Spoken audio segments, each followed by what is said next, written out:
What if I tell you that almost every big happening in the world takes place under the direct or indirect regulation of one organization, or rather, under the will of one powerful family? Hard to believe? Well, many do think so, and yet many don't. Today, we'll talk of one such family which rose from the abysmal darkness of negligence and torture and went on to control the world. Ladies and gentlemen, the Rothschilds. Conventional sources believe that Mayor Amschel Rothschild was the tree from which the Rothschild family spread its branches. However, there are some sources which believe that the Rothschild history is even older. The first person to use the name Rothschild was Isaac Elkanan Rothschild, who was born in 1577. The name Rothschild is derived from the German word zum Rothschild, which means with the red sign. This refers to the house where the Rothschild family lived for generations. Rothschilds are synonymous to debates and controversies, be it their origin or their rise to international prominence. 1934 Hollywood classic The House of Rothschilds shows Mayer as a court Jew to the German landlords of Frankfurt. However, unlike other court Jews, Mayer had the urge in him to grow and expand his business. So, he began to trade in goods and currency exchange under the nose of the Germans. The Jews living in Germany had to go through immense hardships and face severe discrimination. They had to live in small houses called ghettos and were abstained from social functions. There are several instances where they were even prohibited from coming out of their houses during Christian gatherings. Mayer, however, braved all obstacles and continued his work with the help of his 5 sons. But an unprecedented loss got the better of him, following which he fell sick. On his deathbed, Mayer called his sons and asked them to share the property among themselves. He further instructed them to start a banking system in 5 cities of 5 different countries of Europe. Mayer bid goodbye to his sons with an advice which the Rothschild family seemed to be following till date. His first advice was to make all decisions with mutual consent. Secondly, he advised his sons to be collective owners of all wealth generated. The 5 sons acted accordingly and established their businesses in Paris, Vienna, Frankfurt, Naples, and London. The neglect they faced for being Jews and the will to establish their father's tree kept the 5 arrows going. This was the beginning of the Rothschilds' journey to shun off the abyss of negligence and gradually take the world by storm. The family motto, Concordia Integritas Industria, which means unity, integrity and industry, was soon going to be established. How an exploited Jewish family rose from a German ghetto and achieved international prominence is debatable. The Rothschilds seem to have understood the importance of money and the power it brings from the very beginning. For them, the only way to survive the cruelties of the world was to get rich and increase their influence. The third son of Mayer Rothschild was Nathan Rothschild. He was the one who moved to London.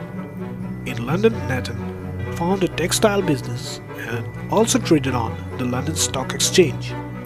Nathan eventually laid the foundation of a bank named N.M. Rothschild & Sons Limited.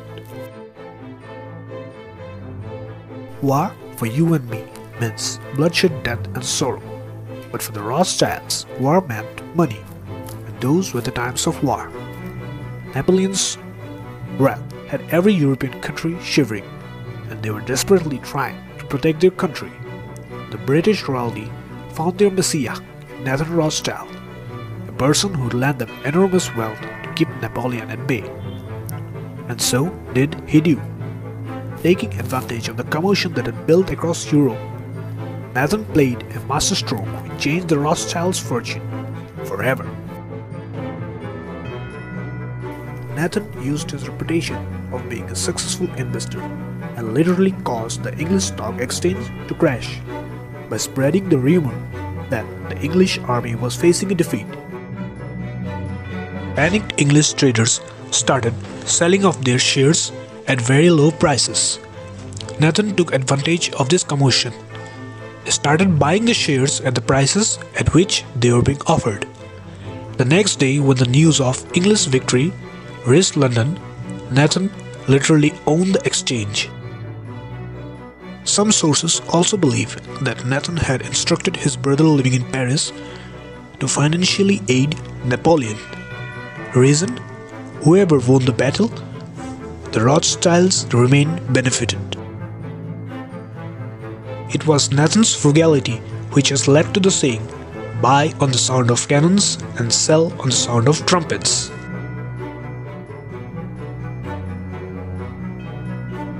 So what do the Rothschilds do? Wrong question. Ask what not.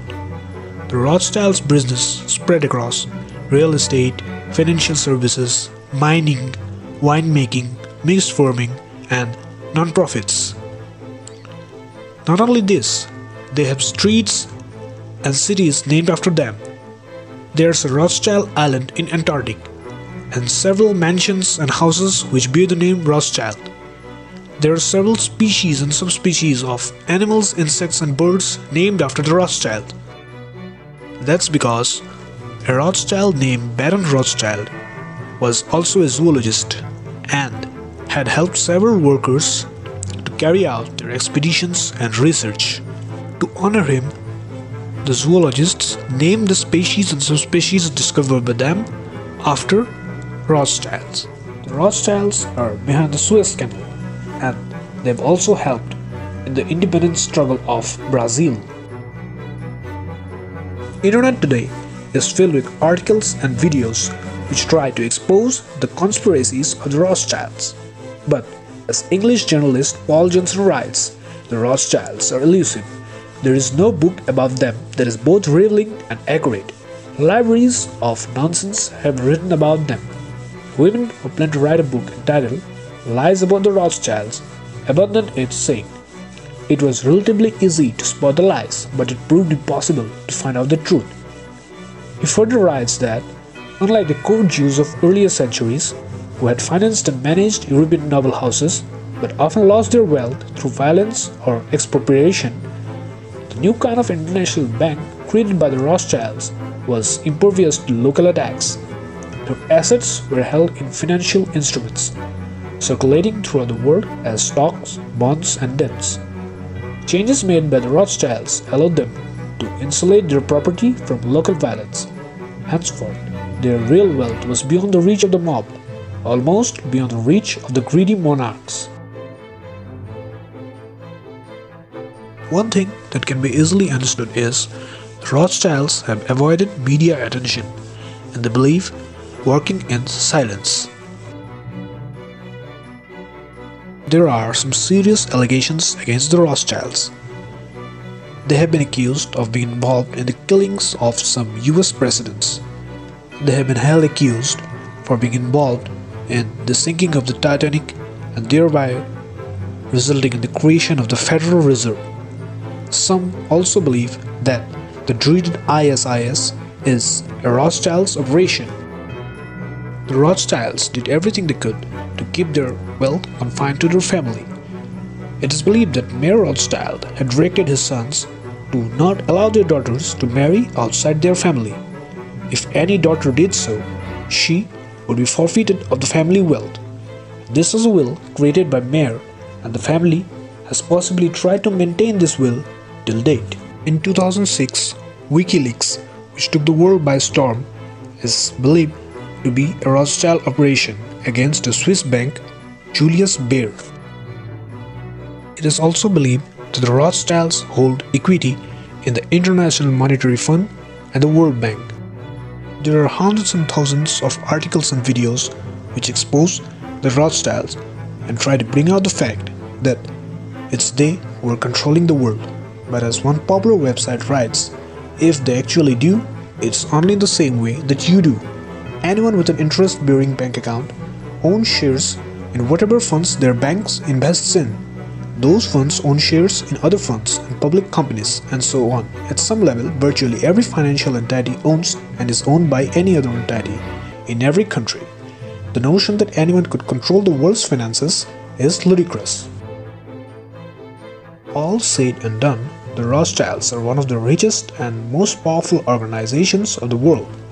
Although internet yields thousands of results of their conspiracy, but none of them are probably validated enough to grab attention of lawmakers, or given the amount of power they are believed to possess, are they themselves the law? Thanks for watching the video. Let us know your comments in the comment sections, and please don't forget to subscribe to our channel. Thank you.